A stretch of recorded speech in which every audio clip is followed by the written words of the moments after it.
સૌ શ્રોતાગણોને સુજ્ઞા મહેતાના જય શ્રી કૃષ્ણ. આજે આપણે ગીતાની ભગવત્તા જોવા માટે, જાણવા માટે અધ્યાય 9 રાજવિદ્યા રાજગુહ્ય યોગ વિશે જાણીશું. તે પહેલાં અધ્યાય 9નો સારાંશ જોઈ લઈએ. આ અધ્યાયમાં ભગવાને શ્રદ્ધાવાન મનુષ્યનો મહિમા ગાયો છે. શ્રી કૃષ્ણ કહે છે કે જે મનુષ્યો નાસ્તિક છે તેઓ મને પામતા નથી અને સંસાર ચક્રમાં ફર્યા કરે છે. સર્વ પ્રાણીઓ મારામાં રહેલા છે, પણ હું તેઓમાં રહેલો નથી. સૃષ્ટિના આરંભમાં હું તેમને ઉત્પન્ન કરું છું અને સૃષ્ટિના અંતમાં સર્વભૂતો મારી પ્રકૃતિને પામે છે. પછી પાછા આ બધાને તેમના કર્મ અનુસાર રચું છું. દૈવી પ્રકૃતિનો આશરો લેનાર ભક્તજનો અનન્ય ભાવથી હંમેશા મને પૂજે છે. હું જગતને ધારણ પોષણ કરનાર, કર્મનું ફળ દેનાર, તેમજ માતા, પિતા અને પિતામહ છું. પવિત્ર ઓમકાર તથા ઋગ્વેદ, સામવેદ અને યજુર્વેદ પણ હું જ છું. હું સૂર્ય રૂપે તપીને વરસાદ વરસાવું છું. હું અમૃત અને મૃત્યુ, સત અને અસત પણ હું જ છું. કોઈ પણ ભક્ત પ્રેમથી પત્ર, પુષ્પ, જળ, ફળ ઇત્યાદિ મને અર્પણ કરે છે, એ સર્વને હું સગુણ રૂપે પ્રકટ થઈને સ્વીકારું છું અને તે મને પામે છે. હવે આપણે આ અધ્યાયમાં આવતી ગીતાની ભગવત્તા વિશે જાણીએ. આ અધ્યાયમાં શ્રી કૃષ્ણ કહે છે કે હવે અર્જુનની પાત્રતા વિકસિત થવાથી તે ભક્ત અને શ્રદ્ધાવાન બન્યો છે. તેથી તેને કંઈક ગુહ્ય વાત કહી શકાય તેનો સમય આવી ગયો છે. એમ લાગવાથી તેને રાજવિદ્યાનો રાજગુહ્ય યોગ કહ્યો છે. શ્રી કૃષ્ણ અર્જુનને કહે છે કે હવે હું તને જે જ્ઞાન આપીશ તે જાણીને તું દુઃખરૂપી સંસારથી મુક્ત થઈ જઈશ. આમ શ્રી કૃષ્ણ અર્જુનને દોષ દ્રષ્ટિરહિત ભક્ત તરીકે સંબોધે છે. તે વાત પણ સૂચક છે. તેઓ કહે છે કે ભક્ત એટલે કે જે ભગવાનનો અર્થાત કે જીવનનો વિના આનાકાનીએ તે જેવું છે તે સ્વરૂપે પ્રેમપૂર્વક સ્વીકાર કરે તે. ભક્તમાં જ્યારે આવી ગુણ ગ્રાહકતા પ્રગટે છે ત્યારે જ તેને જ્ઞાનમાં ગોપનીય રહસ્યો બતાવી શકાય. શ્રી કૃષ્ણ આ જ્ઞાનને સર્વ વિદ્યાઓનું અગ્રેસર કહે છે. વળી તેને અતિ પવિત્ર, અતિ ઉત્તમ, પ્રત્યક્ષ ફળ આપનાર, સુગમ અને અવિનાશી તરીકે પણ ઓળખાવે છે. શ્રી કૃષ્ણ ગુહ્ય જ્ઞાનની વાત કરતા કહે છે કે આ જગત મારાથી પૂર્ણ છે. સર્વભૂતો જેવા કે જળ, સ્થળ, અચર, ચર મારા સંકલ્પથી મારી અંદર જ રહેલા છે, પરંતુ હું તેમની અંદર નથી. એટલે કે અનંતમાં સૌ સમાઈ શકે છે, પણ સૌમાં અનંત ન સમાઈ શકે. તે સૌને સમાવી શકે, પણ તેને કોઈ સમાવી શકતું નથી. અર્થાત અસ્તિત્વનો ક્યાંય છેડો નથી. આમ સકળ બ્રહ્માંડ પરમાત્માના સંકલ્પથી જ ઉત્પન્ન થાય છે. અર્થાત પરમાત્મા સિવાય કોઈની હસ્તી સ્વતંત્ર નથી. પરમાત્મા એક જ અને અદ્વૈત છે. તેને ભજી શકાય, તેના ચરણમાં માથું મૂકી શકાય, પણ તેને જાણી ન શકાય. વ્યવહારની ભૂમિકા પરથી કહી શકાય કે ભગવાન સંપૂર્ણ ભૂત સમુદાયની રચના કર્મો અનુસાર વારંવાર કર્યા જ કરે છે, જેણે પરમાત્મા વિસ્તૃત અને ટૂંકાવી પણ શકે છે. વાતને સ્પષ્ટ કરતા શ્રી કૃષ્ણ જણાવે છે કે જેમ વાયુ આકાશમાં ઉત્પન્ન થાય છે, આકાશમાં વિચરે છે અને આકાશમાં સમી જાય છે, તેમ સંસાર મારામાં ઉત્પન્ન થાય છે, વિચરે છે અને લય પામે છે. આ બધું એક ક્રમમાં ચાલ્યા જ કરે છે.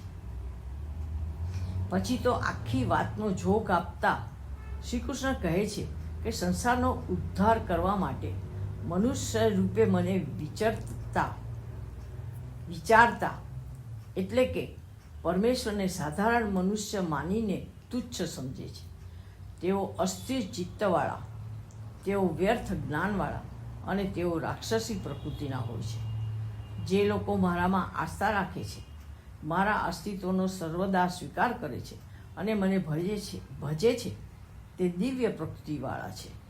અને જેઓ મારો અનાદર કરે છે, મને ભજતા નથી તે આસુરી પ્રકૃતિવાળા છે. જે દ્રષ્ટ નિશ્ચયવાળા હોય છે તેઓ સદાય ભગવાનનું નામ અને કીર્તન કરતા રહે છે, મને પ્રણામ કરે છે, મારું ધ્યાન ધરતા હોય છે. જેઓ અનન્ય પ્રેમથી મારી ઉપાસના કરે છે અને મારી પ્રાપ્તિ માટે સદાય પ્રયત્નશીલ રહે છે તેઓ મારા ભક્તજનો છે. કાંઈ પણ ટીકા કે દલીલ કર્યા વગર જે પરમાત્માનો સ્વીકાર કરે છે તેઓને શ્રી કૃષ્ણે ભક્તો કહ્યા છે. શ્રી કૃષ્ણ કહે છે કે જેઓ પરમાત્માના સકળ સર્જનનો આદર કરીને સમગ્ર અસ્તિત્વમાં પરમાત્માના દર્શન કરે છે તેના જેવો કોઈ જ્ઞાની નથી. તેઓ જ્ઞાની યોગીઓની વાત કરતા કહે છે કે તેઓ મારા નિર્ગુણ નિરાકાર બ્રહ્મ સ્વરૂપનું અભિન્ન ભાવે પૂજન કરે છે. વળી તેમણે પરમાત્માના વિરાટ સ્વરૂપની વિવિધ રીતે અને ભાવથી ઉપાસના કરનાર લોકોનો પણ ઉલ્લેખ કર્યો છે. આ વક્તવ્યમાંથી એક પ્રધાન સૂર નીકળે છે કે અસ્તિત્વ વિરાટ છે અને તે માનવીની પહોંચની બહાર છે. તેને ભક્ત થઈને ભજો, જ્ઞાની બનીને ઉપાસો કે અન્ય કોઈ રીતે આરાધો. તે સિવાય તમારી પાસે કોઈ વિકલ્પ નથી. આ રાજવિદ્યા છે અને તે સિદ્ધ કરવા માટેના જે માર્ગો છે તે તેના યોગો છે. તેમાંથી એક સાચો અને એક ખોટો તે રીતે વિચાર જ ન થાય. જે મુકામે પહોંચાડે તે માર્ગ. પછી તો ભક્તિનો હોય, જ્ઞાનનો હોય કે કર્મયોગનો હોય. ભક્તિ ભાવમાં છે, જ્ઞાન બુદ્ધિમાં છે અને કર્મ ક્રિયામાં છે. શ્રી કૃષ્ણ કહે છે કે હું જ સૂર્ય રૂપે તપું છું, વર્ષા લાવનાર પણ હું જ છું, હું અમૃત અને મૃત્યુ પણ છું, હું સત અને અસત છું. ટૂંકમાં પરમાત્મા સર્વકાય છે, તેનાથી ભિન્ન કંઈ નથી. તમે પરમાત્માને ક્યાં શોધો છો? જો જોતા આવડે તો તેઓ બધે જ છે. જેવી દ્રષ્ટિ તેવી સૃષ્ટિ. જો તમને પરમાત્મા ન દેખાય તો દોષ તમારી દ્રષ્ટિનો છે. હવે વેદ વિહિત સકામ કર્મોની વાત કરતા શ્રી કૃષ્ણ કહે છે કે સકામ કર્મો પણ યોગ્ય વિધિથી થયેલા હોય તો તે ફળે છે. દેવલોક જેવા સમુદ્રલોકની એટલે કે જે અનર્ગળ સુખોની ભોગભૂમિ છે તે પણ તેના દ્વારા મેળવી શકાય છે. પણ જેને પુણ્ય કર્મોથી દેવલોક મળ્યો છે તે પુણ્ય પૂરું થઈ જતા તે છોડીને તેને વળી પાછા પૃથ્વી પર આવવું જ પડે છે. અહીં વેદ વિહિત સકામ કર્મની વાત છે. તે વાચક અને શ્રોતા ધ્યાનમાં રાખે, એટલે કે તેમાં પાપ કર્મોનો સમાવેશ થતો નથી. સકામ કર્મો પછી નિષ્કામ કર્મોની વાત કરતા શ્રી કૃષ્ણ કહે છે કે જેઓ મને નિરંતર ભજતા રહે, મારું ચિંતન કરે તેવા મારા ભક્તોના યોગ ક્ષેમનું હું ધ્યાન રાખું છું. યોગ સુખ સાથે જોડી આપે છે અને ક્ષેમ સુખને ટકાવી રાખે છે. અર્થાત કે જે ગુણીજનો નિષ્કામ ભાવે કર્મ કર્યા કરે છે અને પરમાત્માને સતત સ્મરણમાં રાખે છે તેનું પરમાત્મા ધ્યાન રાખે છે. વાતનો તાત્વિક અર્થ એ થયો કે અપેક્ષા રહિત થઈને કરેલા કર્મનું ફળ હંમેશા સારું અને લાંબો કાળ ટકી રહેનારું હોય છે. શ્રી કૃષ્ણ કહે છે કે કામના સાથે કર્મ કરનાર જે લોકો દેવોને ભજે છે, તેમનું પૂજન અર્ચન સ્મરણ કરે છે, તેઓ પરોક્ષ રીતે મને જ ભજે છે. તેથી આમ પરોક્ષ રીતે ભજનારા જો તે દેવોને પૂજે છે તો તેઓ દેવલોક જાય છે, પિતૃઓને પૂજનારા પિતૃલોક જાય છે, ભૂતોને પૂજનારા ભૂતોને પ્રાપ્ત કરે છે અને મને પૂજનારા મને મેળવે છે. દેવોની શક્તિ મર્યાદિત છે, તેથી તેઓની આપવાની શક્તિ પણ મર્યાદિત છે. અનંતને ભજતા અનંતની પ્રાપ્તિ થાય. જેવું લક્ષ્ય તેવું સિદ્ધિ.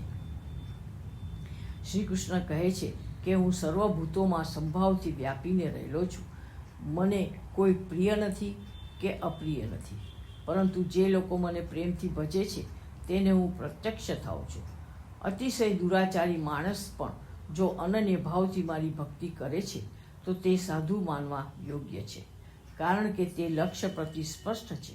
જે લક્ષ્યને જાણે છે તેને સિદ્ધિ મળે જ છે, પણ જેને લક્ષ્યની ખબર જ નથી તે ગમે તેટલું ભટકે પણ તે મુકામે નહીં જ પહોંચે. જેના મનમાં ભગવાન પ્રતિ આદર છે તે છેવટે ધર્મમાં આવી જ જવાનો અને તે ક્યારે નષ્ટ નહીં થવાનો. પાપયોનીમાં પડેલા પણ મારું શરણ લઈને પરમ ગતિ પ્રાપ્ત કરી લે છે.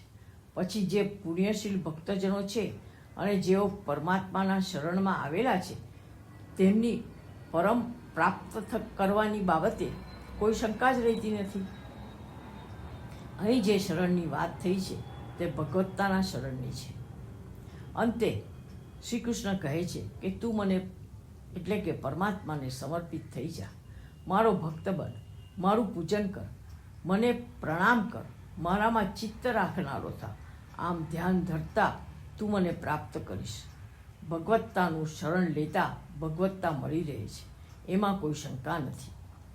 આ અધ્યાયને રાજવિદ્યા રાજગુહ્ય યોગ તરીકે ઓળખાવ્યો છે, કારણ કે પરમ પ્રાપ્તિનો માર્ગ રાજમાર્ગ છે. પરમના ચરણમાં માથું મૂકીને તેનો સ્વીકાર કરીને તેને સમર્પિત થઈને જ તેને પ્રાપ્ત કરી શકાય. આ રાજવિદ્યાથી પરમની પ્રાપ્તિ એક રહસ્ય છે. ગમે તેટલા શાસ્ત્રો ફેંદો, ગમે તેટલી તીર્થયાત્રા કરો, પણ ભગવાન પ્રત્યક્ષ નહીં જ મળે. પરંતુ કર્તૃત્વ રહિત થઈને, નિષ્કામ ભાવે ભગવાનને સમર્પિત થઈને કર્મ કરતાં કરતાં જ ભગવત્તાનો આવિર્ભાવ થઈ જશે અને પરમની પ્રાપ્તિનું પ્રસન્નતાથી ચિત્ત ભરાઈ જશે. આ છે ગુહ્ય યોગ. ઓમ તત્સત.